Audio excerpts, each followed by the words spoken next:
Hello friends, welcome back to our YouTube channel.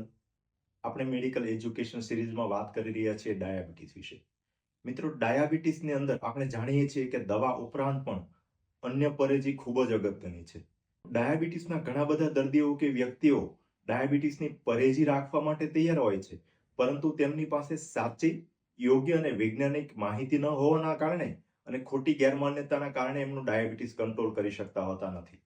તો મિત્રો, આજે આપણે આ વિડીયોમાં વાત કરીશું 15 મિથ્સ એટલે કે ડાયાબિટીસ વિશે પ્રવર્તતી એવી 15 ગેરમાન્યતાઓ કે જે દરેક ડાયાબિટીસના દર્દીએ તથા એક સજાગ વ્યક્તિએ ડાયાબિટીસ ન હોય તો પણ જાણવી જોઈએ. સૌથી પહેલું myth, my parents has no diabetes so I will not have. એટલે કે મારા મા બાપને ડાયાબિટીસ નથી તો મને ડાયાબિટીસ ના આવે, મારે કોઈ ધ્યાન રાખવાની જરૂર નથી કે મને રિપોર્ટ કરવાની જરૂર નથી. પરંતુ મિત્રો, યાદ રાખો, અત્યારના સમયમાં હેરિડેટરી એટલે કે વારસાગત ડાયાબિટીસ કરતા સ્પોરેડિક એટલે કે જેને મા બાપને ના હોય એવા કેસમાં ડાયાબિટીસના કિસ્સા દિવસે ને દિવસે વધી રહ્યા છે. બીજું મિથ એટલે કે બીજી ગેરમાન્યતા, diabetes is a concern for old age. એટલે કે ડાયાબિટીસ છે તો અમુક મોટી ઉંમર કે અમુક ઉંમર પછી જ આવી શકે. મારી ઉંમર તો નાની છે એટલે મને ડાયાબિટીસ ના હોઈ શકે એટલે મને કોઈ રિપોર્ટ કરવાની જરૂર નથી. અત્યારના સમયમાં કેટલા બધા લોકોને 25 થી 40 વર્ષની ઉંમરે એટલે કે યંગ ઉંમરે પણ ડાયાબિટીસ જોવા મળતા હોય છે અને જે દિવસે ને દિવસે વધી રહ્યા છે. ત્રીજું મિથ એટલે કે ત્રીજી ગેરમાન્યતા, I have no symptoms so I do not have a diabetes. એટલે કે મને કોઈ તકલીફ થતી નથી એટલે મને ડાયાબિટીસ ના હોઈ શકે એટલે મને કોઈ રિપોર્ટ કરવાની જરૂર નથી. મિત્રો, આપણે આગળના વિડીયોમાં પણ જોયું હતું કે ડાયાબિટીસમાં મોટા ભાગના કેસમાં શરૂઆતમાં કોઈ જ લક્ષણ ના હોય, માત્ર રિપોર્ટ કરાવીએ ત્યારે જ ખ્યાલ આવે કે આપણને ડાયાબિટીસ છે.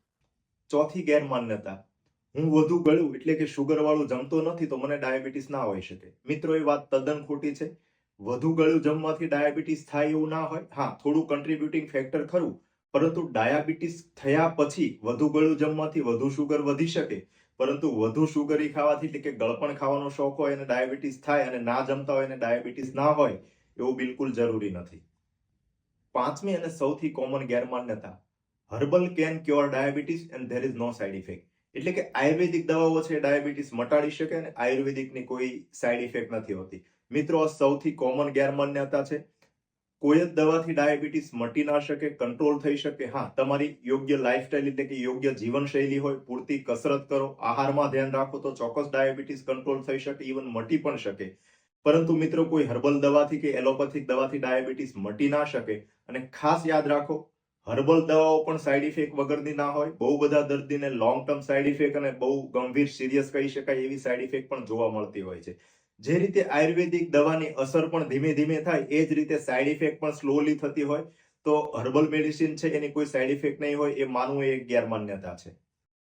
છઠ્ઠું મિથ છે, over sugar is only care to be taken for diabetes. એટલે કે ડાયાબિટીસના દર્દીએ માત્ર ગળ્યું ન ખાવું એ એક જ પરેજી પાળવાની જરૂર હોય છે. મિત્રો, આ વાત તદ્દન ખોટી છે. જો ડાયાબિટીસ તમારે કંટ્રોલ રાખવું હોય તો ગળપણ એટલે કે શુગર ન લેવાની સાથે સાથે પ્રોપર ફિઝિકલ એક્ટિવિટી એટલે કે શારીરિક કસરતો કરવી, હાઈ ફાઈબર ડાયટ એટલે કે રેસાયુક્ત ખોરાક લેવા, આ ઉપરાંત સિમ્પલ શુગરના બદલે કોમ્પ્લેક્સ કાર્બોહાઈડ્રેટ વધુ લેવાનો આગ્રહ રાખવો, આ પ્રકારની અનેક પરેજીઓ રાખવી જોઈએ. માત્ર ગળ્યું ન ખાવાથી ડાયાબિટીસ કંટ્રોલ ના થઈ શકે.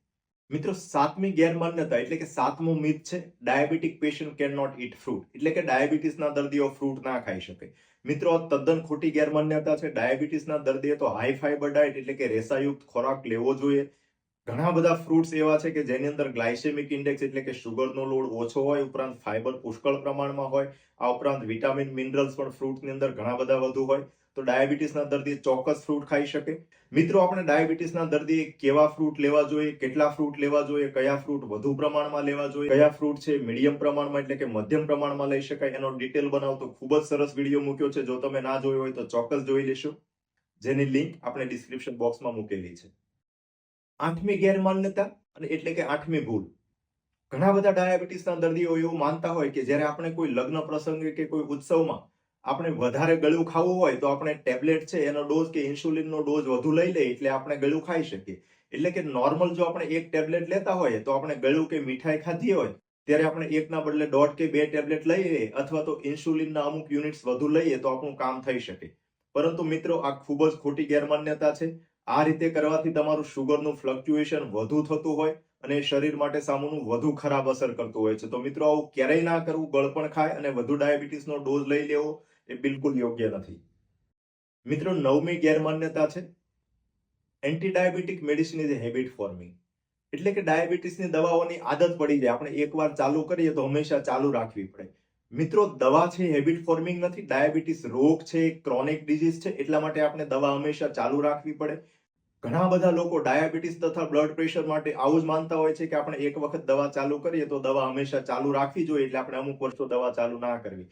પરંતુ મિત્રો, આ સૌથી મોટી ભૂલ છે. તમે જ્યાં સુધી દવા ચાલુ નથી કરતા ત્યાં સુધી તમારું બ્લડ શુગર વધુ રહે, એ શરીરના દરેક અંગને નુકસાન કરતું હોય. તો મિત્રો, ડાયાબિટીસની દવા એ હેબિટ ફોર્મિંગ નથી, પરંતુ એ લેવી કાયમી જરૂરી છે. એટલા માટે ડાયાબિટીસની દવા જ્યારથી પણ તમારું ડાયાબિટીસ ડિટેક્ટ થાય ત્યારે અર્લીએસ્ટ પોસિબલ બેસ્ટ વેમાં દવા હંમેશા લેવી જોઈએ.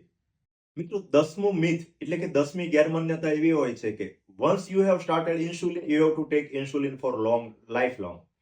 એટલે કે મિત્રો, ઘણા બધા દર્દીને જ્યારે કોઈ એવી કન્ડિશન આવે કે ત્યારે ઇન્સ્યુલિન શરૂ કરવાની જરૂર હોય તો પણ ઇન્સ્યુલિન શરૂ કરવાની ના પાડતા હોય, કારણ કે એવું માનતા હોય કે એકવાર હું ઇન્સ્યુલિન ચાલુ કરું પણ પછીથી મારે જિંદગીભર ઇન્સ્યુલિન લેવું પડે. પરંતુ મિત્રો, એવું ના હોય. ક્યારેક કોઈ એક્યુટ ઇલનેસ હોય. આ ઉપરાંત અમે મોટા ભાગે જ્યારે ઓપરેશન કરીએ ત્યારે ઓપરેશનની આજુબાજુના સમયે એટલે કે પેરી ઓપરેટિવ પીરિયડમાં ડાયાબિટીસની દવાઓના બદલે અમે ઇન્સ્યુલિન ઉપર લઈ લેતા હોઈએ, પરંતુ પછીના ફેઝમાં પાછો આપણે ડાયાબિટીસની દવા ઉપર રહી શકીએ. એટલે મિત્રો, એવું બિલકુલ નથી કે એકવાર ઇન્સ્યુલિન ચાલુ કર્યું પછી લાઈફ ટાઈમ આપણે ઇન્સ્યુલિન જ લેવું પડે.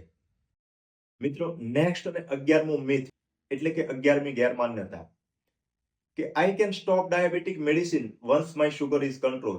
એટલે કે ડાયાબિટીસ મને આવ્યું અને ડાયાબિટીસની દવા ચાલુ કરી, એક વખત મારું શુગર નોર્મલ થઈ ગયું એટલે હું ડાયાબિટીસની દવા બંધ કરી શકું, હવે મને ડાયાબિટીસ મટી ગયું છે. પરંતુ મિત્રો, આ સૌથી મોટી ભૂલ છે. તમને શુગર વધુ આવ્યું, તમે ડાયાબિટીસની દવા ચાલુ કરી, દવા ચાલુ હતી અને તમે રિપોર્ટ કરાયો અને રિપોર્ટ નોર્મલ આવી ગયો, તો એ દવાના લીધે રિપોર્ટ નોર્મલ છે. જેવી તમે દવા બંધ કરશો એટલે પાછું શુગર વધી જાય. એટલે મિત્રો, ડાયાબિટીસની દવા ચાલુ કરો અને શુગર કંટ્રોલ થઈ જાય તો આપણે રેગ્યુલર ડોક્ટરને બતાડી રિપોર્ટ કરી, હા, કદાચ તમે જીવનશૈલીમાં ફેરફાર કર્યા હોય, એક્સરસાઇઝ કરો, ડાયટ ચેન્જ કરો અને એનાથી જો તમારું શુગર દવા વગર કંટ્રોલ રહેતું હોય તો સૌથી સારું. પરંતુ તમે દવાથી કંટ્રોલ આવ્યો અને સડન દવા બંધ કરી દો પછી રિપોર્ટ જ ના કરાવો, 3-4 વર્ષે સીધો રિપોર્ટ કરાવો, તો ઘણીવાર ડાયાબિટીસ ખૂબ જ ગંભીર રીતે વધી ગયેલો હોય. તો મિત્રો, ડાયાબિટીસની દવા છે એ ડોક્ટરની સલાહ વગર ક્યારેય બંધ ના કરવી જોઈએ. મિત્રો, 12મી અને ખૂબ જ કોમનલી પ્રવર્તતી માન્યતાઓ કે diabetes patient can not take sugar but they can take jaggery or honey. એટલે કે મિત્રો, ડાયાબિટીસ હોય એ ખાંડ કે સાકર ના લઈ શકે, પરંતુ મધ કે ગોળ છે ડાયાબિટીસના દર્દી લઈ શકે. મિત્રો, આના પહેલા પણ મેં આના માટે સ્પેશિયલ વિડીયો બનાવેલો કે ડાયાબિટીસના દર્દી માટે મધ કે ગોળ કે સાકર બધી જ વસ્તુ ખાંડ જેટલી જ નુકસાનકારક છે. તો મિત્રો, ડાયાબિટીસના દર્દીએ ગોળ પણ ના જ લેવો જોઈએ, મધ પણ ના જ લેવું જોઈએ. મિત્રો, 13મી ગેરમાન્યતા ઘણા બધા દર્દીઓ એ ભૂલ કરતા હોય છે કે જ્યારે દર્દીને કોઈ પણ એક્યુટ ઇલનેસ એટલે કે દર્દીને કોઈ પણ બીજી તકલીફ થઈ, જેવું કે પેટમાં દુખાવો થવો, શરદી, ઉધરસ, તાવ, કંઈ પણ વસ્તુ થઈ અને એના માટેની કોઈ પણ ડોક્ટર પાસેથી દવા લેવાની થાય તો એ ડાયાબિટીસની દવા બંધ કરી દે, બ્લડ પ્રેશરની દવા બંધ કરી દે કે મને એક સાથે બહુ વધુ ટેબ્લેટ થઈ જાય છે એટલે થોડા દિવસ સુધી હું આ દવા બંધ કરી દઉં. પરંતુ મિત્રો, આ ભૂલ ક્યારેય નહીં કરવી. એક્યુટ ઇલનેસ એટલે કે શરીરમાં જ્યારે ઇન્ફેક્શન હોય ત્યારે તો આપણું શરીરમાં સ્ટ્રેસના લીધે શુગર સામું વધી જવાની શક્યતાઓ વધુ હોય છે. તો મિત્રો, જ્યારે કોઈ પણ દવા તમે લો ત્યારે ડાયાબિટીસની દવા જાતે ક્યારેય નહીં બંધ કરવી જોઈએ, સિવાય કે તમને ડોક્ટરે બંધ કરવાનું કીધું હોય તો જ, નહીં તો ડાયાબિટીસની દવા બંધ ના કરવી જોઈએ. મિત્રો, 14મી ગેરમાન્યતા એટલે કે 14મું મિથ છે I am on insulin so I am a serious patient of diabetes.